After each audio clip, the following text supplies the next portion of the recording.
WhatsApp people, it's me Hamzain, you are watching HD Reacts। Welcome back to the channel. उम्मीद करता हूँ अच्छे होंगे, खैर खैरियत से होंगे, एंजॉय कर रहे होंगे।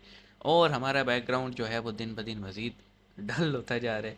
वेल, रेनोवेशंस चल रही हैं तो सामान इधर पड़ा है भाई, एडजस्ट करना। वीडियो पे बात करते हैं, वो है कि जब कनाडा की पूरी पार्लियामेंट भारत के हक में खड़ी हो गई। ये हुआ था कि ट्रूडो साहब ने प्रेस कॉन्फ्रेंस की, उसके बाद दोनों साइडों से जो डिप्लोमेटिक ऑफिशियल्स हैं उनको कहा गया कि भाई चलते हो जाओ। तो फिर इंडिया ने जो है वो वीज़ा सर्विसेज बंद की। इंडिया ने अपने सिटीजन्स को कह दिया कि नहीं जाना, और वहाँ से कोई आएगा भी नहीं अगर ख़ास तौर पे वो जो है ना खालिस्तानी मूवमेंट से ताल्लुक़ रखता है। और हर तरह से जो हो सकता है ट्रेड कम कर दी। महिंद्रा ग्रुप जो है वो अभी कनाडा छोड़ने की तैयारी में है पूरी तरह से। तो ये सब देखते हुए कैनेडियन पार्लियामेंट ने ट्रूडो की बड़ी टांगे खींची कि भाई तेरी एक बात की वजह से ताल्लुकात तो ख़राब हुए हुए, इकॉनमी भी हिट होने वाली है। तो देखते हैं क्या बातें थी। शुरू करते हैं 3 2 1 9। हेलो फ्रेंड्स, जय हिंद। हिंदुस्तान स्पेशल में आपका स्वागत है दोस्तों।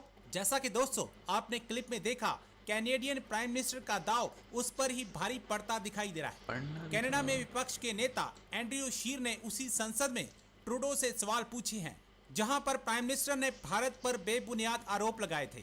शीर ने ट्रूडो से ओके। पूछा कि आखिर क्यों उन्होंने एशियाई शक्ति से पंगा लिया है। शीर से पहले एक और विपक्षी नेता पीरे ने भी ट्रूडो को घेरा था। शीर ने ट्रूडो पर जो आरोप लगाए हैं उसकी वजह से उन्हें काफी सराहा जा रहा है। एंड्रयू शीर ने बिना सबूत के भारत के खिलाफ साजिश की बातों के ये लिए तो प्राइम होना ही मिनिस्टर था ट्रूडो की आलोचना इवेंचुअली। की है। कनाडा के हाउस ऑफ कॉमन्स के हाल में संसदीय सत्र में विपक्षी नेता ने ट्रूडो से सवाल पूछा कि उन्होंने दुनिया के सबसे बड़े लोकतंत्र और एशिया की सबसे बड़ी शक्ति भारत के साथ संबंधों में खटास लाने में कामयाबी कैसे हासिल कर ली। शीर ने ट्रूडो से ऐसे विचित्र दावे करने से पहले ठोस सबूत प्रदान हाँ, करने इसका का इसका आग्रह किया है। मोटिव क्या था शीर ने ट्रूडो का? संसद में ट्रूडो पर निशाना यही साधा था। और सामने बैठकर ट्रूडो को खरी खरी सुना दी। India has arrived at the global platform, and the world community, the global leadership, is standing in ovation. खड़े होके दोनों पैरों के ऊपर हाथ जोड़ के ताली बजा के भारत का स्वागत किया जा रहा है कि भारत आ चुका है। और हम छोटे होते थे फकर भाई, हम एक गाना सुनते थे। वो गाना था हम होंगे कामयाब, हम होंगे कामयाब हम एक होंगे, दिन। हाँ ये हमने भी सुना था। पूरा है विश्वास, हम होंगे कामयाब एक दिन। और मैं आपको वाजे बता रहा हूँ, ऐलानिया बता रहा हूँ, सही। हम कामयाब हो चुके हैं। हाँ, इंडिया ने बड़ी यार मेहनत की है इस भारत चीज़ के लिए। कामयाब हो चुका है। और रही बात कनाडा की, जस्टिन ट्रूडो, मैं डिप्लोमेटिक बात कर रहा हूँ, और मैं और बहुत डिप्लोमेटिक लैंग्वेज में, और मेरी भाषा, मेरे शब्द भी बड़े सदे हुए हैं, जो अल्फाज हैं कि भारत ने कनाडा को मिट्टी में, रेत में उनका सिर दे रखा है, और सिर्फ घसीट रहे हैं उन्हें। और घसीट भी घसीट इसलिए के रहे मारे। हैं कि ये ऐलानिया तौर पे जितने बड़े ममालिक हैं पश्चिम के, वेस्ट के, ये गोरी चमड़ी सोचते हैं कि ये लोग सुपीरियर हैं। हाँ, ये आप वाइट देख लीजिए, आप सुप्रीमेसी है भारत इनका। के साथ करेंगे ऐसा तो आपके साथ ये करेंगे हम। This treatment will be meted out to you. आपके साथ भी यही ट्रीटमेंट होगा जब आप भारत से पंगा लेंगे। ओके, तो ये हमने वीडियो देखा जी, और इसमें जो है वो दो चीज़ें थी। एक तो कैनेडियन पार्लियामेंट में जो डिफरेंट आप कह लें उनके जो MPs थे, उन्होंने ट्रूडो की ठीक ठाक ग्रिलिंग की, सिखाई की।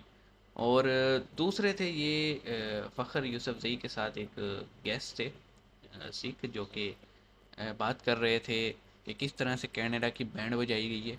और उन्होंने बिल्कुल क्लियर बात की कि ये जो कोरी चमड़ी वाले हैं ना, ये वाइट सुप्रीमेसिस्ट, इनको इनको एक है कि हमने जो है ना इन पे हुकूमत की है, तो ये हमेशा हमारी पाँव की जूती के नीचे रहेंगे। ये इनका, मेरे ख्याल में इंडिया ने तो सक्सेसफुली जो है ना ये चीज़ उन्हें बता दी है कि भाई इनफ इज़ इनफ, तुमने जो करना था कर लिया।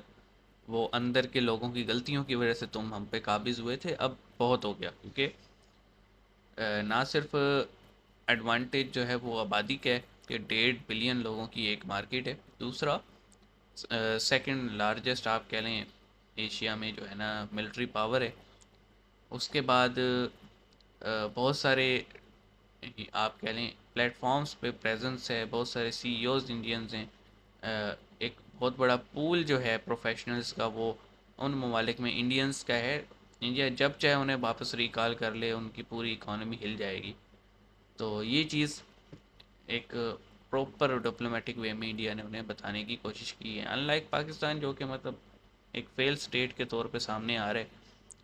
और अब तो अंदर से भी बातें शुरू हो गई हैं कि पार्टीशन वाले लोग गलत थे। तो ये है, ये इन्होंने बड़े क्लैरिटी के साथ चीज़ बताई और मेरे ख्याल में ये पैगाम देना बनता भी था।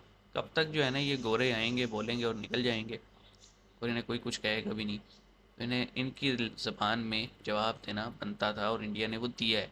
इस पे आप क्या कहेंगे कमेंट सेक्शन में बताइएगा। मिलेंगे नेक्स्ट वीडियो में, अपना ख्याल रखिएगा। सी यू गाइस।